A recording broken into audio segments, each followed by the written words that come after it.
రక్షకుడును మన ప్రభునైన యేసుక్రీస్తు నామములో మీ అందరికీ హృదయపూర్వక వందనములు. ఈరోజు దేవుని వాగ్దానము సామెతల గ్రంథము 12వ అధ్యాయము 1వ వచనము. శిక్షను ప్రేమించువాడు జ్ఞానమును ప్రేమించువాడు, గద్దింపును అసహ్యించుకొనివాడు పశుప్రాయుడు. హల్లెలూయా. ఇక్కడ మహాజ్ఞానవంతుడైనటువంటి సొలొమోను గారు మాట్లాడుతున్నారు కదండి. శిక్షను ప్రేమించేవాడు జ్ఞానమును ప్రేమించేవాడు అనేటువంటి విషయాన్ని ఆయన ఇక్కడ మనకి తెలియచేస్తున్నారు. మన కుటుంబాల్లో మనం ఎప్పుడైనా తప్పిదములు చేసినప్పుడు, లేదా మనకంటే పెద్దవారు కానీ, లేదంటే మనకి చదువు చెప్పేటువంటి గురువులు కానీ, ఎవరైనా సరే మనం ఏదైనా సరే తప్పు చేసినప్పుడు, లేదు పొరపాటులు చేసినప్పుడు వారు మనకి కొన్ని శిక్షలు వేస్తుంటారు కదా.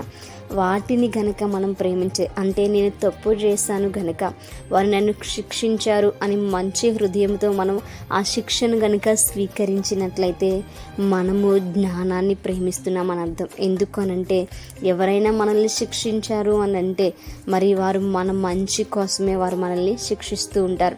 అంటే అన్యాయంగా మనల్ని శిక్షించిన వారి కొరకు ఇక్కడ మాట్లాడడం లేదు, కానీ మనము తప్పు చేసినప్పుడు మనల్ని ఎవరైతే శిక్షిస్తున్నారో వారు ఖచ్చితంగా మన పైన ఉన్నటువంటి ప్రేమతో, మన పైన ఉన్నటువంటి శ్రద్ధతో మనం చెడ్డ మార్గంలో వెళ్ళిపోకూడదని వారు మనల్ని శిక్షిస్తూ ఉన్నారు కనుక అటువంటి శిక్షకు మనం లోబడేటువంటి వారముగా ఉండాలి.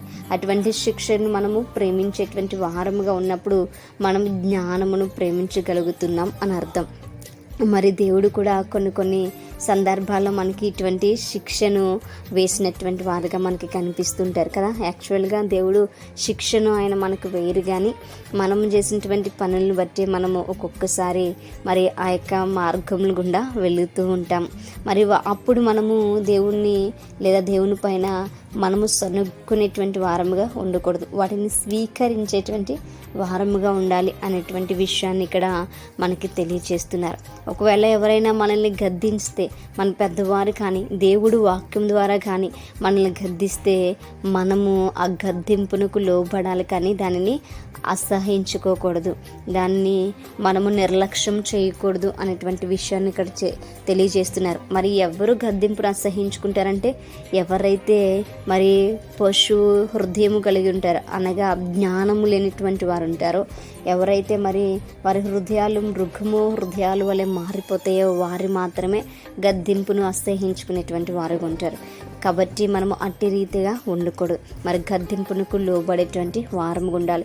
ఎందుకు మనల్ని గద్దిస్తారు అంటే మనం చెడిపోకూడదని, మనం చెడ్డ మార్గంలో వెళ్ళకూడదని, మనము కష్టాలు తెచ్చుకోకూడదని మనల్ని గద్దిస్తుంటారు. సరైనటువంటి మార్గంలో నడవాలని దేవుడైనా సరే, మన తల్లిదండ్రులైనా, మన బంధుమిత్రులైనా సరే మనల్ని గద్దిస్తూ ఉంటారు. కాబట్టి మనము గద్దింపుకు లోబడేటువంటి వారముగా ఉండాలి, మనము శిక్షను ప్రేమించేటువంటి వారముగా ఉండాలి.